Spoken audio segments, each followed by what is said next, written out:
A special thank you to each of our subscribers who make this channel possible. Here's today's story. In a surprising turn of events, Alaska has emerged as the backdrop for one of the most anticipated diplomatic meetings of the year. U.S. President Donald Trump and Russian President Vladimir Putin are set to meet in Anchorage, marking their first encounter in 6 years. This summit, scheduled for Friday, comes at a critical juncture as the war in Ukraine continues to escalate.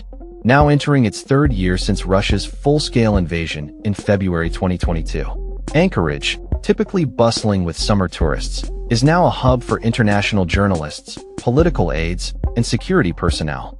The summit is being held at Joint Base Elmendorf, Richardson, J-Bear, a secure U.S. military installation chosen for its controlled environment and security measures, limiting outside access during what promises to be a brief but high-stakes meeting. For President Trump, this summit presents a dual opportunity, a test of his foreign policy acumen and a chance to bolster his political standing. Since his return to office, Trump has portrayed himself as a global deal-maker, eager to resolve the ongoing conflict in Ukraine. His administration has issued a deadline for Russia to agree to a ceasefire, threatening new sanctions should they fail to comply. Although the deadline passed a week prior to the summit, the announcement of the meeting effectively paused the sanctions clock, allowing both sides to reconsider their strategies. Trump has oscillated between optimism for a breakthrough and warnings of severe consequences if Putin fails to compromise. He has expressed confidence in his ability to gauge Putin's intentions quickly, emphasizing the importance of in-person discussions to achieve meaningful progress. However, the absence of Ukrainian President Volodymyr Zelensky from the talks has raised concerns.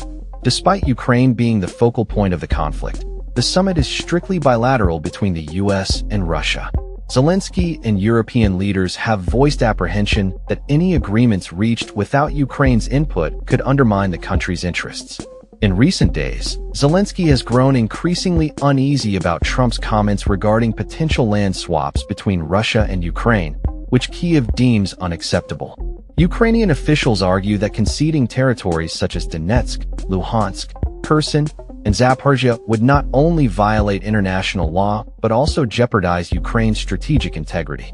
European capitals share this unease, as leaders in Brussels and other NATO nations have been sidelined from the primary negotiations, relying on pre-summit communications with Trump to advocate for their positions. As the summit approaches, the Kremlin's messaging remains firm and consistent. Russian officials have refrained from speculating on possible compromises, reiterating their core demands: formal recognition of Russian sovereignty over occupied territories, a commitment from Kyiv to forego NATO membership, and substantial demilitarization measures.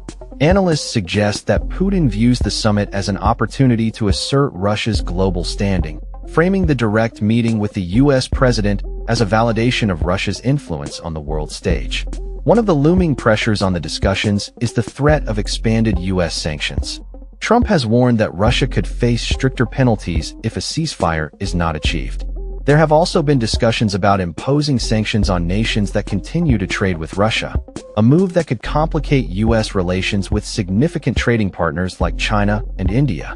While sanctions against China have not yet been implemented, Trump has indicated plans to target India with secondary tariffs over its purchases of Russian oil. Economists caution that a failure to reach an agreement could lead to heightened global market volatility, with sanctions on major economies potentially driving up prices worldwide and straining U.S. relations with crucial allies. The prospect of a trade war adds complexity to the summit, transforming it into more than just a dialogue about the Ukraine conflict. Domestically, Trump faces pressure to deliver tangible results. His pledge to swiftly end the war has resonated with his voter base, who favor a reduced U.S. involvement in foreign conflicts. Demonstrating progress in Alaska would reinforce his narrative as a more effective negotiator compared to previous administrations. Conversely, failure to produce results could spark doubts about his influence and the viability of his peace initiatives. For Putin, the stakes are equally high. The ongoing military engagement in Ukraine has proven costly and politically sensitive within Russia. However, conceding territory or strategic objectives could be perceived as a retreat. A summit that upholds Russia's demands while avoiding new sanctions could be portrayed domestically as a diplomatic victory. The closed-door format of the summit suggests that a significant breakthrough may be unlikely. However, it could lay the groundwork for future negotiations or a subsequent meeting that includes Ukraine and possibly European representatives.